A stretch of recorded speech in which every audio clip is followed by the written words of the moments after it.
Welcome to our 8th annual Fintech conference. I'm Julapa Jaktiani on behalf of the organizing committee. Thank you so much for taking the time to be with us today and tomorrow. And as always, we really appreciate your support of our Fintech work here at the Philly Fed. The sad part of this next year is that when we come back next year, our president, who inaugurated this annual Fintech event almost a decade ago, would have already retired from the Federal Reserve. And so we will really miss him. And so before I get started with the official introduction, I would like to bring Professor Richard Herring up here. He's one of the organizing committee on the committee and also has been long-time colleague with President Harker. He would like to share with all of us President Harker's previous life as Dean Harker. Not all of the previous life. Yeah, I thought I might offer some reflections on Pat's relationship with technology and finance. I'm been asked to do this because I'm old. I don't know why people are interested in having me do things because I'm old, but in this case, it really does make sense. I think I'm the only member of the planning committee outside the Fed who's been on every year. And I've known Pat longer than I suspect anybody in this building or this amphitheater. Pat, as you know, is thoroughly a Penn product, at least in the beginning. And he did 4 degrees at Penn, including his undergraduate degree, where he was an athlete, a student scholar, and an actual scholar. That's often a euphemism, but in his case, it was actually true. And he ended up with 4 degrees spanning economics and engineering, which has turned out to be a wonderful niche because very few people have a deep understanding of technology and its economic effects. Pat had a meteoric rise at Wharton, as he well should have, given his record. In 1991, he was appointed a White House Fellow, and his assignment was to help the FBI think about how they were going to use technology to expand and improve their operations. It was at that point that I connected with Pat in a more serious way. In 1992, I was approached by the Sloan Foundation, and I think a number of other people at other universities were as well, to construct a proposal to study the financial services industry. And it became clear very early on that based on their success in looking at manufacturing firms, they were really interested in operational efficiency. When I asked people who was the expert, everyone said Pat Harker. Problem was, I didn't really know Pat personally at the time, and he was at the FBI. And Pat, as anyone who's dealt with him knows, has very high ethical standards. So it was impossible to talk during the business day. It had to be after hours in the evening or during the weekend, never on government time. But the other nice thing I learned about Pat is that he's really enthusiastic about ideas, no matter where they come from. And he's a real can-do kind of guy, which I guess is the engineering part of him coming out. But he agreed to sign on the project. And we, in fact, did win the award. He led a team of PhD students in some very basic work looking at efficiency in the use of technology. And some of the most basic, but I think in a way illustrative of the kinds of interesting results they turned up, was the notion that really the efficiency difference between firms at any given scale and scope is much greater than those attributable to differing scale and scope. They looked at several different processes that are common to all retail firms: opening a checking account, making an automobile loan, originating a mortgage, and the variation in terms of the number of handoffs, the number of days it took to process was truly astonishing. Well, after that, I got to know Pat very, very well, and he became dean in, I think it was 2001. He was a transformative dean in many regards, but I wanted to point out two that had to do with technology. One of them had to do with the fact that Wharton has long been frustrated that we can't break into the business school periodical market in a serious way. It's really dominated by our competitors on the Charles River, and it was really frustrating. But Pat's idea was that we should leapfrog it with the new technology. And so Knowledge at Wharton was our attempt to actually have a whole new way of distributing information. And it's been wildly successful. It comes out weekly. It has well over 3 million subscribers, and it's in a number of different ways. The other thing he did was to launch a Wharton outpost in San Francisco because he believed that technology was essentially something that we had a geographic disadvantage in doing, but could do more effectively there. The result was we had many more executive MBAs from the area, and it's proven to be a wonderful opportunity for Wharton undergrads and Wharton MBAs to spend a semester to learn about the tech universe. Well, when he was at Delaware for a distinguished period. And as I was talking to people who were looking for a new Philadelphia Fed president, it was very clear that they wanted somebody who had a real understanding of information technology and technology.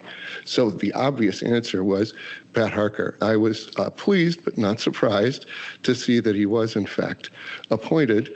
And one of the first things he did, I think he was appointed in 2015. In 2016, this conference series was launched, and it has been incredibly successful. I've been very pleased to see how it's grown in terms of quantity and quality, and has become something that is important in both sharing information. It's drawn practitioners, regulators, and academics, and has been a wonderful source of knowledge distribution and indeed, in some cases, creation about this dynamic part of the economy. So let me end there and take it back to Jalapa, who has been, in fact, the impresario and the driving force behind the success of the conference, but it owes much to the oversight of Pat Harker. Thank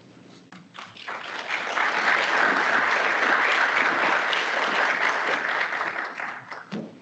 Okay, I will be brief about his current life. So I am honored to introduce to you our President and CEO, Patrick Harker. He needs no introduction, but we're going to give him one anyway.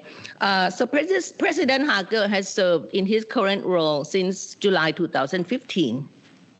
Previously, as you heard from earlier, that he was president of University of Delaware and the dean of the Wharton School at the University of Pennsylvania, where he received his PhD in engineering. Throughout his tenure at the Federal Reserve, he has focused on several different goals. The main one, of course, has been to make sure that the Federal Reserve's mission of dual mandate of stable prices and maximum employment is met.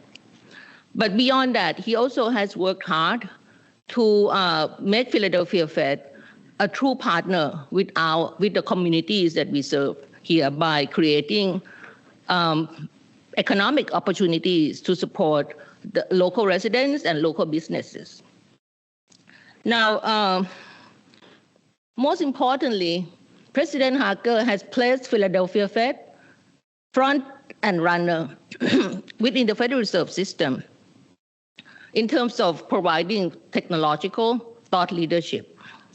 Now, given his unique background, being an engineer and also an economist, although he often calls himself an accidental economist,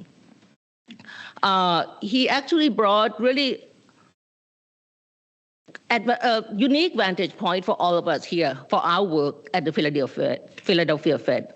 So under his leadership, with the intersection of engineering and financial economics, We at Philadelphia Fed have been engaging in all kinds of fintech-related issues, including AI, machine learning, and quantum computing. So currently we have in place our machine learning group, our digital currency center, our quantum experience center, and of course this annual FinTech conference. On a personal note, as I said before, he was a really serious woodworker with his professional workshop at home in South Jersey, where he was born and raised.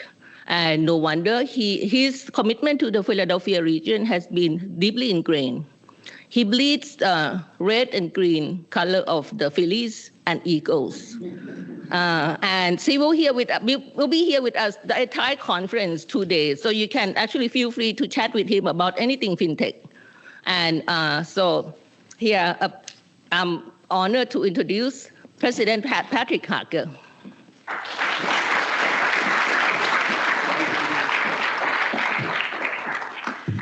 Well, wow, that has a lot of introduction. Thanks, Dick, so much for your introduction.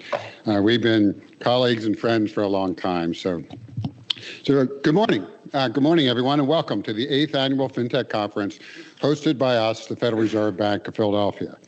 Now, I am not here to distract from today's proceedings, but I still must preface my remarks with, you know it, the standard Fed disclaimer. The views I express today are my own and do not necessarily reflect those of anyone else on the Federal Open Market Committee or in the Federal Reserve System.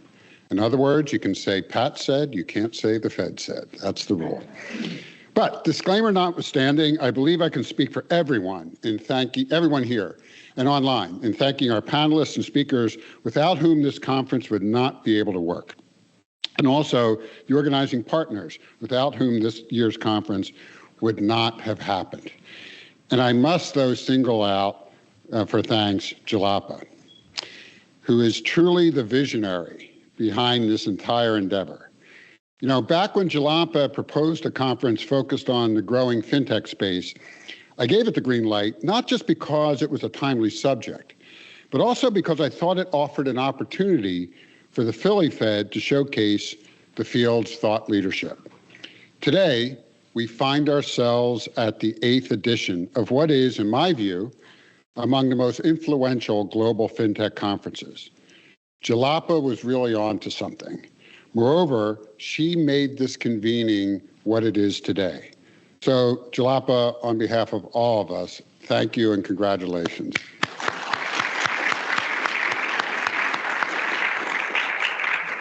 But of course, I also have to give my thanks to all of you who are here with us at this conference, whether you're among the 200 here in person or the more than 1,400 watching online.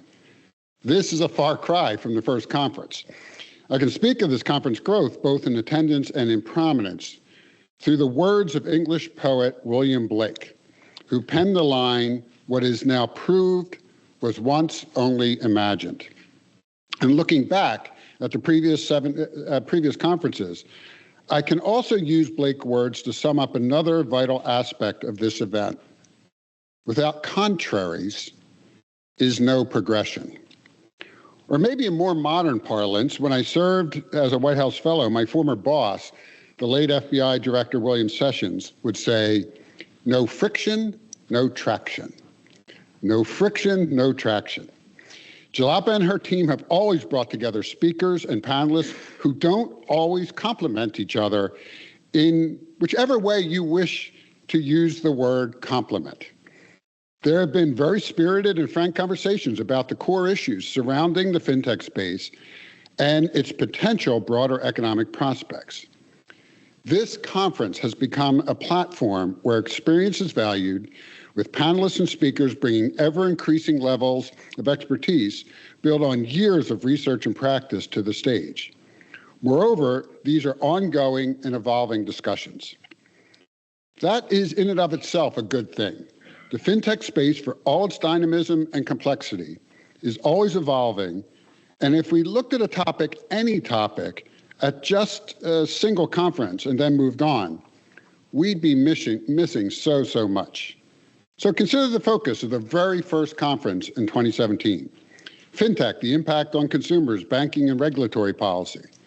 The sessions in that first conference included fintech lending and the roles of alternative information, and machine learning and artificial intelligence. The keynote address was Bitcoin, blockchain, and cryptocurrencies. All of these have remained core topics covered at this conference year over year. They remain on the docket today because they not only continue to impact our financial and economic landscape, but they're also doing so in new and ever-changing ways. Today's conference features an updated and expanded vocabulary with terms such as tokenization and banking as a service. And I trust that they will remain in bold print on the agendas of future conferences for the very same reason.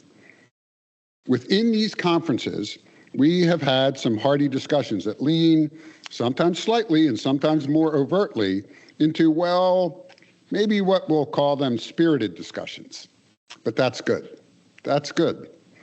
We should be engaged in these kind of discussions regularly and deeply, presenting new evidence and experiences to refine these arguments and improve the technologies themselves. And no doubt, without these discussions, we'd be missing the nuance and the contraries and frictions that accompany any advancement. Now, it is perhaps an overused term, but fintech remains a disruptor to traditional banking and financial models, even as they are adopted by or at least partnered with traditional banks and non-bank financial institutions. But as this conference has proven, being called a disruptor doesn't have to be a pejorative. Take instant payment systems, for example. According to an October 2023 survey conducted by McKinsey, more than 90% of respondents reported having used a digital payment platform in the previous year. In 2021, that number was 82%, which was 10 points higher than it was 5 years prior, the year before the inaugural FinTech conference. But it is not necessarily bank-designed and operated apps that are handling many of these digital payment transactions. It is many times falling to a banking-as-a-service platform run by a non-bank intermediary who's conducting the actual movement of money from one account to another. As a quick aside, the leaders of several of these instant payment companies are among the speakers here at this conference. And again, thank you for being here. And let's not forget, when I took this podium a year ago, I lauded the Federal Reserve's own foray into instant payments into this space through the launch of FedNow. But let's assume that if we walked out onto Independence Mall and asked a random passerby if they use a banking-as-a-service app, you'd probably get a pretty quizzical look. Now, if we instead mention the name of a specific payment service or loan provider that exists as an app on their phone instead of a brick-and-mortar building, we'd probably get a knowing response. If I could make a more generalized assumption, it would be this: being able to directly buy groceries or even secure a car loan through their phone is something that individuals would consider a net positive. Fintech has increased the speed and efficiency of the financial system as it pertains to them. By the way, I'd be interested if anyone wishes to undertake that particular social experiment during one of the break periods. Have at it. Go see. So what does this all have to do with why we are here? Because this conference has established itself at the forefront of discussions on topics that may have once been considered arcane, but have since become ubiquitous. And here we're not just talking about changes in technology, but we're forced to contend with the need to change the regulatory environment as well. For all of us, the task is to make sure we understand the full discussion. And that's why it's vital that we invite all views into these conversations, so we can assure ourselves of actual progress that works for those of us in this room and also for those not in this room, the consumers throughout our economy. So if I may step into the role of one of Blake's contraries for a moment, I recently read the 2019 book, The Great Reversal, by economist and NYU professor Thomas Philippon. In one chapter, he noted something he found peculiar. According to his data, by 2010, the share of U.S. gross domestic product claimed by financial intermediaries reached roughly 8%. In 1880, it was 2%. And while it has ebbed and flowed over the years, it has never exceeded 6% until the 1980s and then kept growing. Certainly that makes sense as the number of financial products and services being offered has grown exponentially. Yet, according to Philippon, the unit cost of financial intermediation, or the cost of providing a service to a consumer, has remained roughly constant at around 2%. And that goes all the way back to the start of his data in the 1880s, 2%. This, as he states, creates a puzzle. If we have had so much more invested in the intermediary systems that enhance the efficiency and speed of our financial system, why has the cost at the consumer end remained steady? Philippon, in subsequent research, brought in some later data to update this figure, finding that the cost had decreased slightly between 2010 and 2015. So we do have grounds for optimism, but overall costs have yet to fall significantly below that stubborn 2%.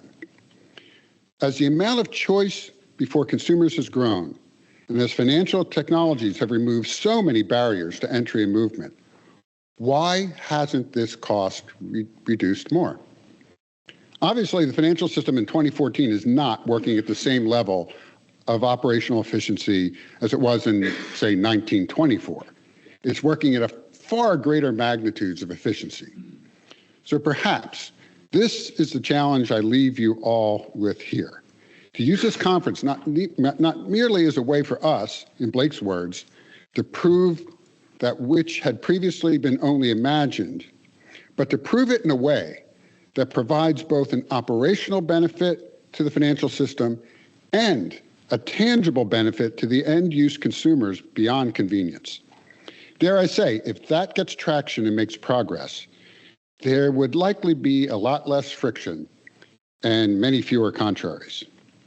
And it is in this sentiment I'm honored to turn the podium back over to Jalapa so she can introduce our first speaker. Thank you for allowing me these few minutes, and I wish you a very productive and thought-provoking conference.